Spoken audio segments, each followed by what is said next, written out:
आज हम लोग आपकी कक्षा 10 के अध्याय 5 में चींटी शीर्षक से कविता है जिसके रचयिता सुमित्रा नंदन पंत जी हैं।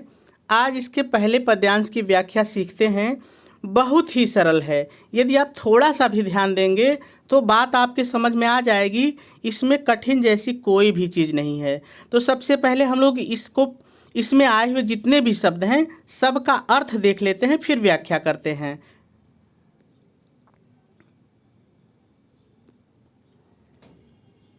चींटी वही रहेगा, कोई बदलेगा नहीं। को भी वही रहेगा, देखा भी वही रहेगा, इनका कुछ भी बदलेगा नहीं। क्वेश्चन मार्क, देखिए क्वेश्चन मार्क का मतलब है कि यहाँ पर कोई प्रश्नवाचक शब्द आना चाहिए।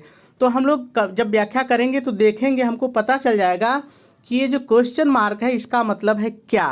तो क्वेश्चन मार्क का मतलब क्या, वह वही रहेगा। सरल माने सीधी, विरल माने दूर दूर। देखिए कवि यहाँ पर ये कहना, सरल जरा सा विरल का अर्थ समझ लीजिए। कवि ये कह रहा है कि जो चींटियाँ हैं वो एक दूसरे से निश्चित दूरी बना के चलती हैं। आदमी की तरह लाइन में धक्का मुक्की नहीं करती कि पीछे वाले आगे वाले को ढकेल दे, यानी वो दूरी बना करके चलती हैं। ठीक है, तो विरल माने एक निश्चित दूरी होता है। काली वही रहेगा, रेखा पंक्ति या लाइन। तम माने अंधकार, देखिए तम माने अंधकार। तो यहाँ पर एक चीज़ तो स्पष्ट हो गई कि कवि काली चींटी की बात कर रहा है, लाल चींटी की बात नहीं कर रहा है। हम लोग व्याख्या में अभी अपने आप समझ जाएंगे। यानी तम माने अंधकार के, तागे मतलब धागा, धागे, सी मतलब की तरह, जो वही रहेगा। हिलडुल वही रहेगा, चलती चलती है। लघु पद, देखिए लघु माने छोटा, पद माने पैर, तो लघु पद माने छोटे छोटे पैर। पल पल वही रहेगा, बदलेगा नहीं। मिलजुल अर्थात मिलजुल कर, वह है वही रहेगा। पिपीलिका माने चींटी, पाँति माने पंक्ति, कतार, लाइन, कुछ भी एक ले सकते हैं, कोई दिक्कत नहीं है। ठीक है, पंक्ति माने, पाँति माने पंक्ति, कतार या लाइन। देखो ना वही रहेगा, नहीं बदलेगा। किस वही रहेगा। भांति मतलब प्रकार या तरह, प्रकार या तरह। काम करती वही रहेगा, वह वही रहेगा। सतत माने लगातार, बिना रुके। कण कण, कण कण, कण के कण, ये भी वही रहेगा, कण कण करके। चुनती हैं, इकट्ठा करती हैं, चुनती हैं या इकट्ठा करती हैं। अविरत मतलब लगातार या बिना रुके, लगातार। गाय चराती, यहाँ पे थोड़ा सा समझ लीजिए। कवि ऐसी कल्पना कर रहा है यहाँ पर कि जिस तरह से हम लोगों का, मनुष्यों का समाज होता है ना, वैसे ही चींटियों का समाज होता है। ये कवि की कल्पना है कि, और वो भी अपनी गाय चराती हैं और धूप भी दिखलाती हैं।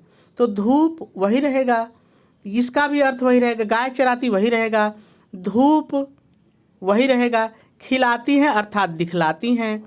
बच्चों की वही रहेगा, नहीं बदलेगा। निगरानी माने देखभाल, करती करती हैं। लड़ती लड़ती हैं। अरि से दुश्मन से। तनिक थोड़ा भी, न माने नहीं, डरती डरती हैं। दल के दल वही रहने दीजिए, इसको नहीं बदलते हैं, ठीक है, वही रहेगा। दल के दल, सेना संवारती संवारती हैं, वही रहेगा।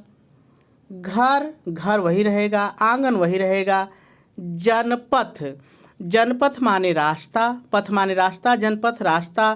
बुहारती मतलब साफ करती हैं, बुहारती माने साफ करती हैं।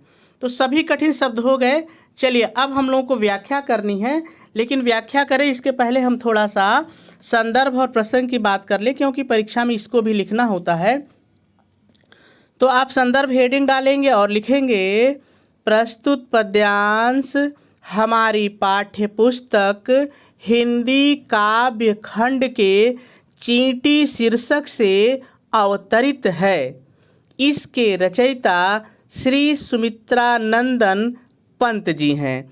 यह पद्यांश उनके काव्य संग्रह युगवाणी में संकलित है। और आपका संदर्भ पूरा हो जाएगा। ठीक है, अब प्रसंग की बात कर लेते हैं। आप प्रसंग हेडिंग डालेंगे और डैश डालकर लिखेंगे, प्रस्तुत पद्यांश में कवि श्री सुमित्रानंदन पंत जी चींटियों की मेहनत और कार्यकुशलता का बहुत ही सुंदर वर्णन किया है। और जो आपका प्रसंग है वो भी पूरा हो जाएगा। चलिए अब व्याख्या पर आते हैं। बहुत ही सरल है।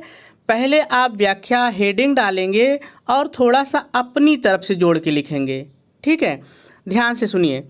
आप व्याख्या हेडिंग डालेंगे और पहले अपनी तरफ से जोड़ के लिखेंगे, प्रस्तुत पद्यांश में कवि श्री सुमित्रानंदन पंत जी चींटियों की मेहनत और कार्यकुशलता का वर्णन करते हुए कहते हैं।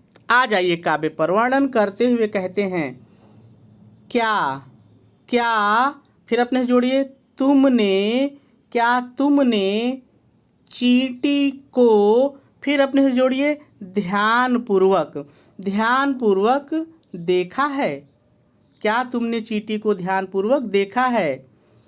वह जो अपने जोड़ दिए, वह जो सीधे दूर दूर अंधकार के धागे की तरह जो हिलडुल कर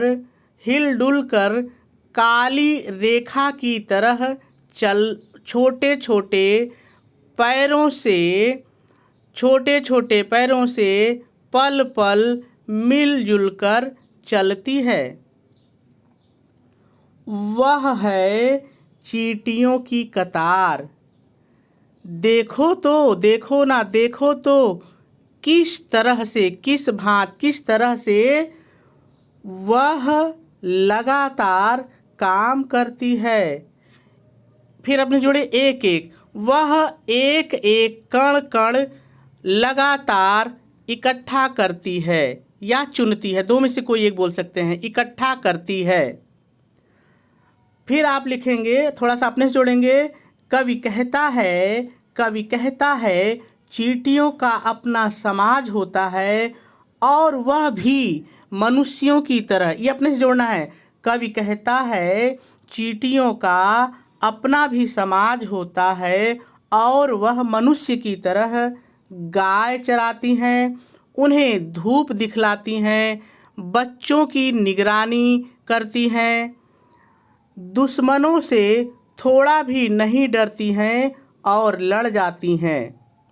वे अपनी सेना के दल को संवारती भी हैं, अपने जोड़ते अपने घर आंगन और रास्ते को साफ करती हैं।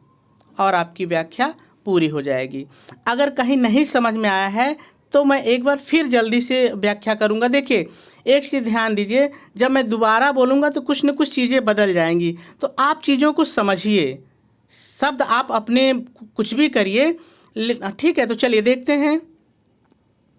आप व्याख्या हेडिंग डालेंगे, पहले अपनी तरफ से जोड़ के लिखेंगे, प्रस्तुत पद्यांश में कवि श्री सुमित्रानंदन पंत जी चींटियों की मेहनत और कार्यकुशलता का वर्णन करते हुए कहते हैं। आ जाइए काव्य पर। क्या तुमने चींटी को ध्यानपूर्वक देखा है। वह जो सीधे दूर दूर अंधकार के धागे की तरह छोटे छोटे पैरों से मिलजुल कर हिलते डुलते काली रेखा के रूप में चलती है। वह है पिपीलिका अर्थात चींटी की लाइन, वह है चींटियों की लाइन। जरा देखो तो किस तरह से वह लगातार कण कण चुनकर लगातार काम करती है। आगे अपने जोड़ेंगे, कवि कहता है चींटियों का भी मनुष्य की तरह समाज होता है, वह भी गाय चराती हैं, धूप दिखलाती हैं, बच्चों की देखभाल करती हैं, दुश्मन से थोड़ा भी नहीं डरती हैं और लड़ जाती हैं। वे अपनी सेना के दल को संवारती हैं, अपने घर आंगन और रास्ते को बुहारती अर्थात साफ करती हैं। और आपकी व्याख्या पूरी हो जाएगी। मेरे ख्याल से आपको बात समझ में आ गई होगी।